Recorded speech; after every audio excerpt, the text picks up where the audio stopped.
مرنے کے بعد بھی اولاد سے رشتہ ٹوٹتا نہیں ماں باپ کا۔ جس طرح زندگی میں والدین کے حقوق ہیں اولاد کے ذمے، مرنے کے بعد بھی والدین کے حقوق اولاد کے ذمے واجب الادا ہوتے ہیں۔ مختلف احادیث میں ان کا ذکر موجود ہے۔ پہلا حق الصلاۃ علیہما، ان پر جنازہ پڑھنا ہے۔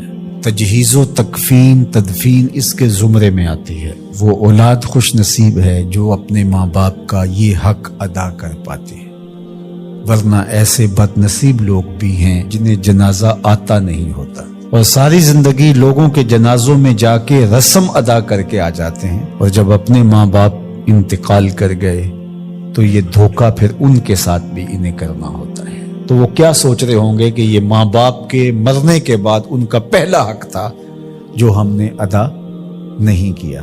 دوسرا حق استغفار لہما، ان کے لیے بخشش کی دعا کرنا، مغفرت کی دعائیں کرنا، اے اللہ ان کی مغفرت فرما۔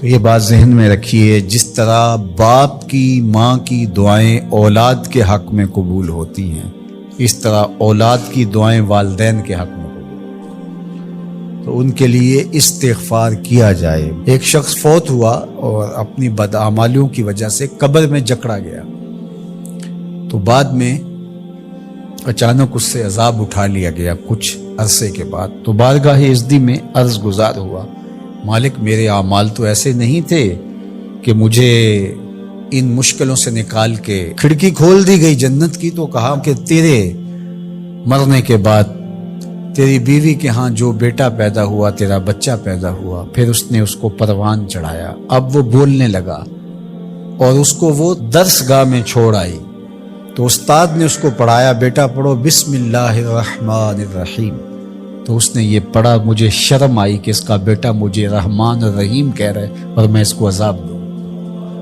اللہ اکبر۔ اولاد نیک ہو تو اس کا فائدہ ماں باپ کو پہنچتا ہے۔ ایک حق یہ بھی ہے کہ اولاد نیک ہو، چونکہ اچھے اور برے اعمال قبر میں ماں باپ کو پیش کیے جاتے ہیں۔ اچھے ہوں تو خوش ہوتے ہیں، برے ہوں تو انہیں تکلیف پہنچتی ہے۔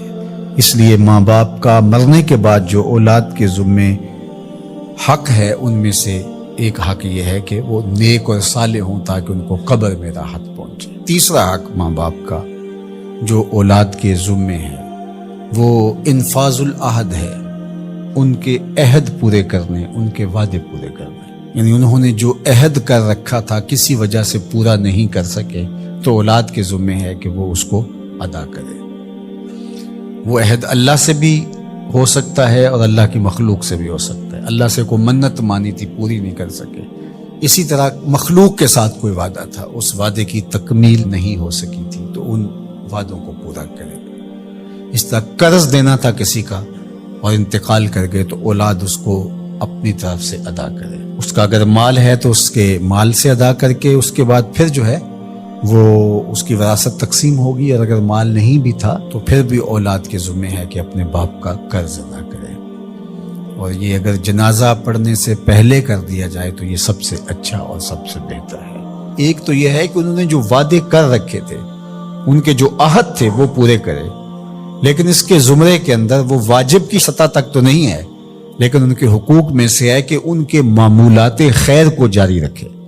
یعنی جو وہ اچھے کام کرتے تھے، غریبوں کی مدد کرتے تھے، لوگوں کو کھانا کھلاتے تھے، اپنے علاقے کی مساجد کی ذمہ داریاں لیے ہوئے تھے، مدارس کی ذمہ داریاں لیے ہوئے تھے، غرباء کے علاج معالجے کی ذمہ داریاں لیے ہوئے تھے، اس طرح اور رفاعی ذمہ داریاں اپنے ذمہ انہوں نے لے رکھی تھی، تو ان کے انتقال کے بعد اگر صلاحیت اور حالت مالی ایسی ہو تو اولاد کو اس تسلسل کو ٹوٹنے نہیں دینا چاہیے کہ یہ نہیں ہے کہ اب والد صاحب چلے گئے، ماں چلی گئی تو غریب رشتہ دار جو پردے سے ان کی مدد ہوتی تھی اور ان کے گھر کا چولہا جلتا تھا، تو ماں کے جانے کے بعد اب اولاد کہے کہ یہ آپ کا اور اس کا تعلق تھا، وہ چلی گئی تو کام ختم نہیں۔ اس معمول کو جاری رکھیں، قبر میں ماں کی روح خوش ہوگی، روح بھی خوش ہوگی اور اس کا اجر آپ کو بھی ملے گا، اور برابر اتنا ہی اجر آپ کے ماں باپ کو بھی قبر میں ملے گا، اس لیے کہ اس کار خیر کو شروع انہوں نے کر رکھا تھا۔